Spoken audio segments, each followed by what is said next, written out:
Hey everyone, welcome to Wisdom Side. What if I told you there's a force of nature so powerful it could cut the entire planet off from the internet without anyone even seeing it happen? Sounds impossible, right? Well, it's real and it's happening right now deep beneath the ocean.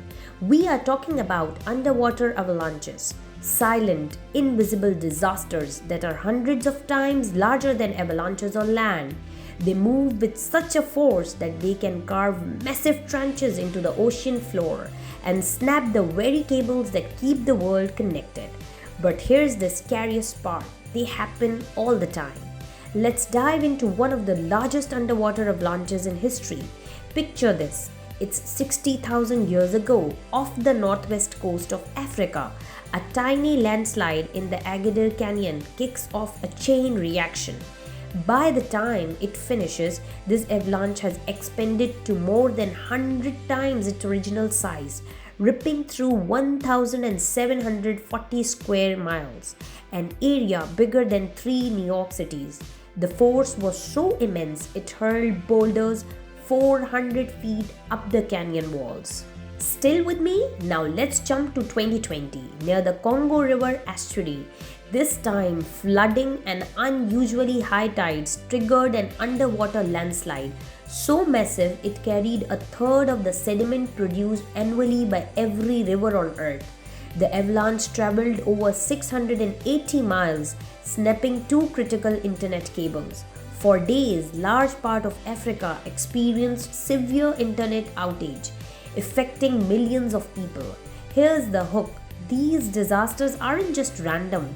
Events like earthquakes, floods, or even volcanic eruptions can trigger them, and with climate change making extreme weather more frequent, the risk of these underwater avalanches is only increasing. But it's get even crazier. Scientists discovered that some avalanches don't need much to start. Take the largest underwater avalanche ever recorded in 1929. It began off the coast of Canada with a simple earthquake.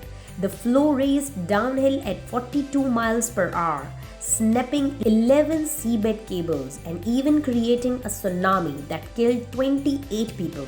So how do we study something that happens miles beneath the ocean's surface? Until recently, we didn't know much. But now researchers are using advanced 3D mapping and scaled down experiments to simulate these flows. They even built miniature versions of ocean basins to study how sediment moves and settles. What they have found is shocking. Even a small landslide can snowball into a skyscraper-sized avalanche that spreads destruction over an area larger than the UK. And here's the kicker. The internet as we know it hangs by a thread, literally. Over 550 undersea cables stretch 870,000 miles across the ocean, connecting the world. One avalanche can snap these cables, cutting off communication between entire continents. In 2006, an earthquake near Taiwan triggered avalanches that severed multiple cables. Internet traffic between China and the USA dropped by 90%, and parts of Southeast Asia were almost completely offline for days. So, what's the solution? Scientists are racing against time to understand these underwater avalanches better, mapping the ocean floor and studying how they interact with natural features like basins. The more we learn, the better we can predict and prevent these disasters. Underwater avalanches might be out of sight, but they could change the world in an instant. The question is, are we ready? Thanks for watching. If you found this video helpful, hit the subscribe button and join us on this journey to become 1% better every day.